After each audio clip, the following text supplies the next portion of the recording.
And welcome back to Joy in Our Town. I'm your host, Vanessa Rose. So happy that you decided to stay with us. If you just happen to be joining us, thank you so much. And just so you're aware, we are here with Vince and Missy Como. Thank you again for staying with us. And we are speaking about youth today. And they have 3 children of their own that they are homeschooling and have been married for 15 years and definitely understand youth and their development. So our second topic is leadership development. What is the biggest problem that you see today with leadership development in youth? Go ahead. Do you want to take one? Well, I would begin with the family, and really what I would say the culture that we're creating is there's confusion, this intolerance, and gender roles, and what happened to a true hero, or who's the good guy, who's the bad guy.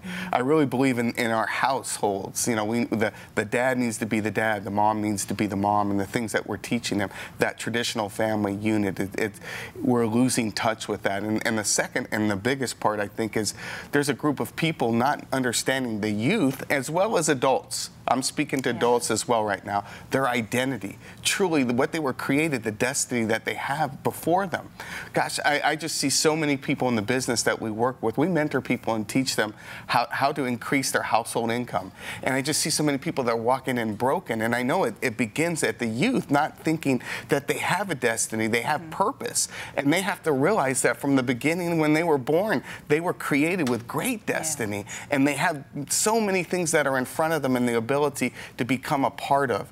And that's where it's like I want to wake people up. It's like, you are truly great. You can make a difference. You look at the founding fathers of this nation, and each one of them and the roles that they took place in such the nation that we have today. Oh my goodness. I mean, there is greatness, and we're born and we're part of this, and they just need to realize that in their homes. Having a destiny and a purpose, and understanding that there's something, they were put here for something bigger than themselves. Absolutely. And I see that myself in my generation, and talking to people, and so many people that just seem lost. I think another, personally, and I'll ask your opinion, that has become an issue with leadership development is technology and computers and texting and gaming and all these things. Do you feel that has had a negative effect on youth development, with lack of face-to-face time, lack of real social skills? What effect do you think that has had? Well, I think it is causing a breakdown in communication skills. A lot of children who are constantly on the games and doing social media, they aren't having that one-to-one, let's sit down and have a chat. And there really is an art to one-on-one communication. And I think that they are losing that, and it is a necessary skill, especially once you enter into the workplace, that there has to be that dynamic interaction between people, and that they just are not getting on that social media alone. And so how do you think that we can raise the next generation of great and righteous, good leaders? Well, once again, it begins with identity, knowing that they have purpose.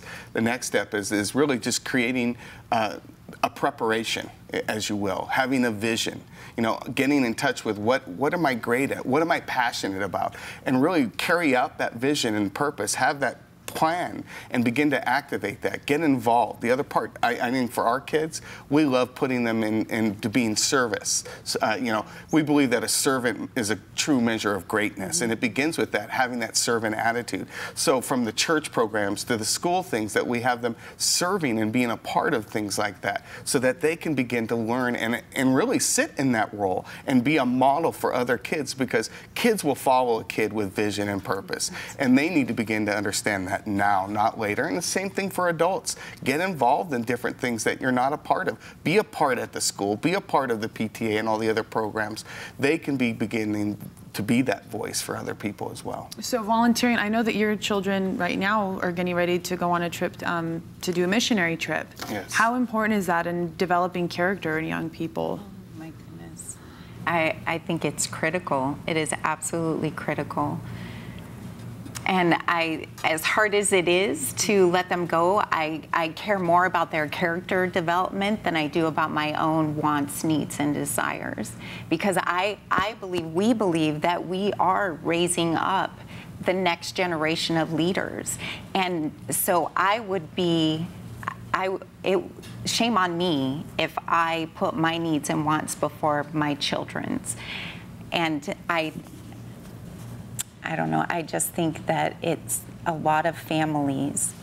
And I know that circumstances dictate often, but that a lot of families, they get caught up in the busyness of life. And even though they have baseball and piano and after school programs, or work, because a lot of single parent families are out there. I grew up in a single parent family. I know how that is. But I think that if we lose the vision of what we are raising up our children to be, that our nation will ultimately suffer. So if there is a single parent watching, is it going that extra mile? And even if you are tired from coming home from a busy day, coming from a family, I'm not sure your relationship with your parent, but if they would have taken time to sit down and really pour into you, even if they did, it does make a difference, even if it's 5 minutes a day. Yes. And how important is that for them to do that for their children? Yes, and actually I'll just speak to, most of the time I lived with my mother. And one credit to her, one of many, but one credit to her is that she always kept those lines of communication open. I could go to her with anything that was bothering me. And I think for families, especially those single parent families, that if they need to provide that safe environment for their children, because our kids are dealing with a lot of junk, a lot of being pushed and pulled in directions that they may not have any idea what to do. And if we do not provide that safe environment where they can come and talk to us about Mom, there were drugs at school today, or Mom, I saw this at school today, what do I do? If we don't provide that, somebody else will, and it may not go along with what we believe.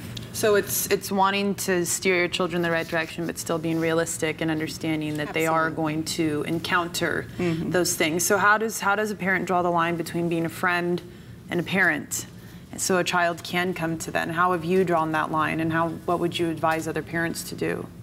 Well, for me, we have to be the parent. I want to be their friend, but first and foremost is I have a responsibility to educate, train, and discipline my children. And it kind of drives me crazy sometimes when I hear, hey, sister or girlfriend. No, they're your child, and they're looking to you. The words that come out of your mouth have such an impact and power on your children and molding their future. It's funny, there's teachers that said things to me years ago that I still remember. Can I overcome them? Absolutely. But what I do understand is we have a role to mold those children. I have a responsibility that I've been given, and it's a great responsibility, and I don't take it lackluster. I think we have to be intentional with our children every day, and yes, love them, cherish them, but at the same time, parent them. Yeah. So that comes to encouragement and discipline. How do you balance those two, between encouraging them and then disciplining them whenever they're wrong? How have you drawn the balance between the two? You want to take that? Well, I'll just say, and you can add too if Please. you choose, but in our house, there is clear definition of right and wrong. These are the expectations, and if you do not meet these expectations, then there are consequences.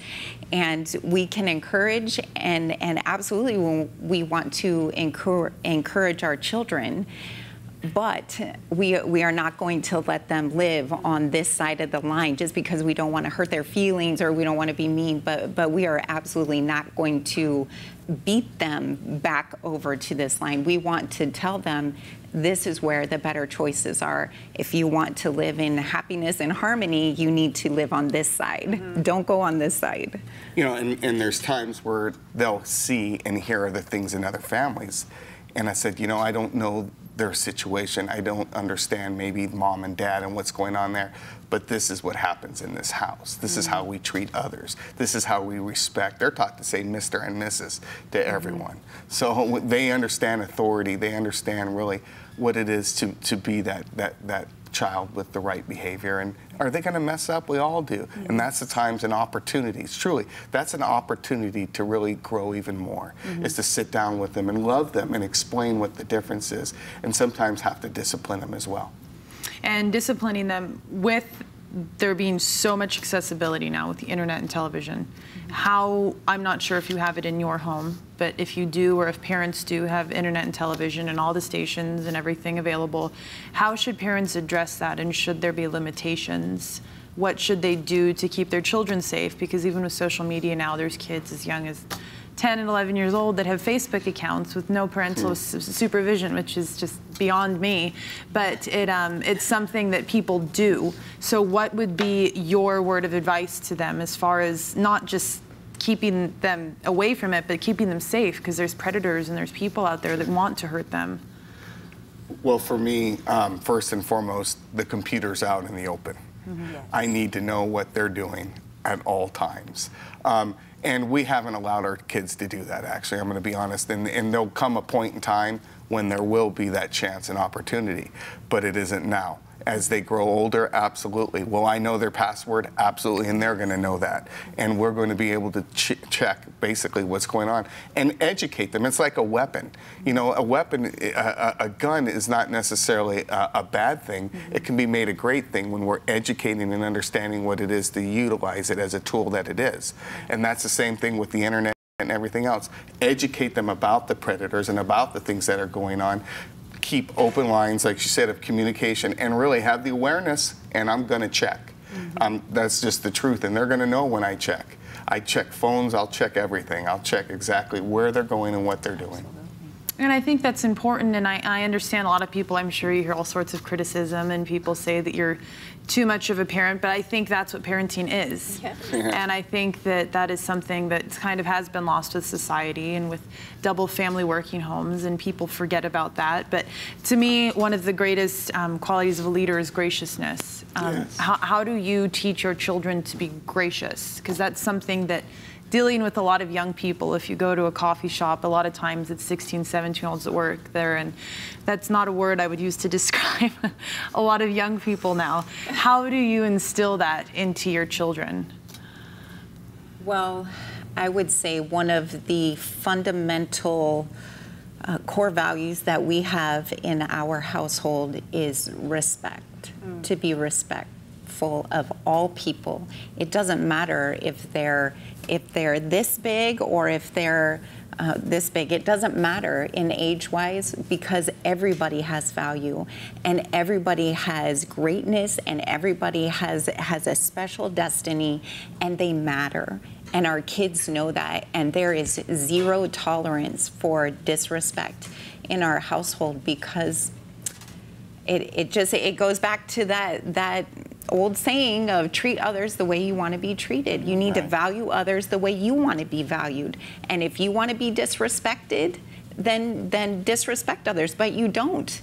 People do not want to be disrespected. People want to know that they matter. People want to know that they're important and that they count.